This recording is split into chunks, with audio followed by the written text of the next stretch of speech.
pasyanin hong tukimpi kalung sunga ng hong lut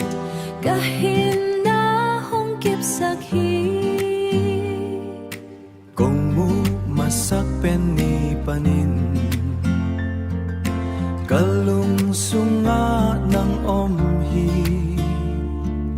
kakam cham ng tungapya ton tung in kahong ithi it na ton tung inay khom hi pasyanin hong tukapya khi lungdam la le haksan na su ikan tan khom ding hi kakhutin nang khut kale kalampi ng to kasui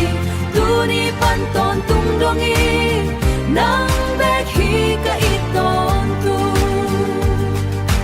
pasyanin hong patsakhi inuntak na khat hong swaghi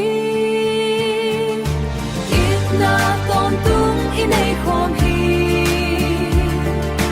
pasyanin